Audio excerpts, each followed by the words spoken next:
olmasaydı ne olurdu? Bir an dur. Şu an yaşadığın dünyayı, bildiğin tarihi, inandığın doğruları bir kenara bırak ve kendine şu soruyu sor. İslam hiç indirilmemiş olsaydı bugün nerede olurduk? Bu sadece bir dinin yokluğu değil. Bu medeniyetlerin yön değiştirmesi. Tarihin başka bir yoldan akması demekti. Bugün konuşacaklarımız bir varsayım ama bu varsayım dünyayı temelden sarsacak kadar büyük. Hazırsan 7. yüzyıla geri dönelim. İslam'ın indiği dönemde dünya sanıldığı gibi aydınlık değildi. Arap Yarımadası bitmek bilmeyen savaşlarla tüketiyordu. Güçlü olan haklıydı. Kadın mirastan sayılmazdı. Kız çocukları utanç kabul edilip gömülüyordu. İslam indirilmeseydi bu düzen aynen devam ederdi. Kabilecilik daha da sertleşirdi. Arap toplumu birleşmezdi. Mekke küçük bir ticaret merkezi olarak kalırdı. Evrensel bir anlam kazanmazdı. Medine tarihte sıradan bir yerleşim olarak silinirdi. Yani daha en başta birleşmiş bir Arap dünyası hiç var olmazdı. İslam sadece bir inanç değil, bir sistemdi. Hukuk getirdi, eğitim getirdi, devlet bilinci getirdi. İslam olmasaydı Orta Doğu, Bizans ve Pers arasında tampon bir kaos bölgesi olurdu. Ne Abbasi olurdu, ne Emevi, ne de Osmanlı olurdu. Bu ne demek biliyor musunuz? 1000 yıl boyunca dünyanın kaderini etkileyen devletlerin hiç doğmaması. Şimdi çok kritik bir yere geliyoruz.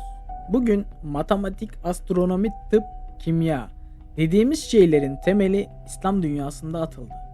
İslam indirilmeseydi cebir doğmazdı, sıfır kavramı yayılmazdı, hastaneler gelişmezdi, İbn Sina'nın tıp kitapları yazılmazdı ve en önemlisi Avrupa Rönesansı gecikirdi.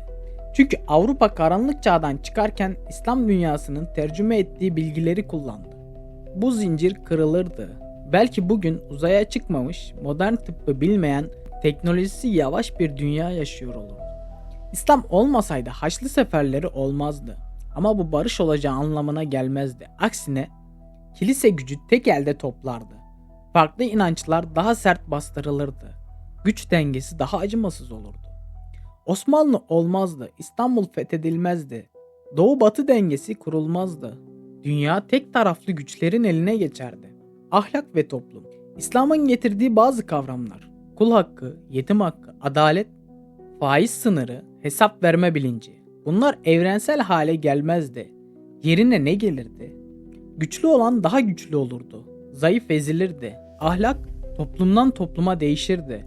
Yani adalet evrensel değil, keyfi olurdu. İslam'ın hiç olmadığı bir dünya daha barışçıl mı olurdu? Hayır. Daha adil mi olurdu? Muhtemelen hayır. Daha gelişmiş mi olurdu?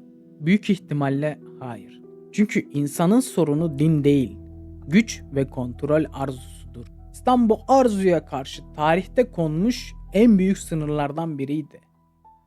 Bugün hala savaşlar var. Bugün hala adaletsizlik var. Ama şunu sormak gerekiyor.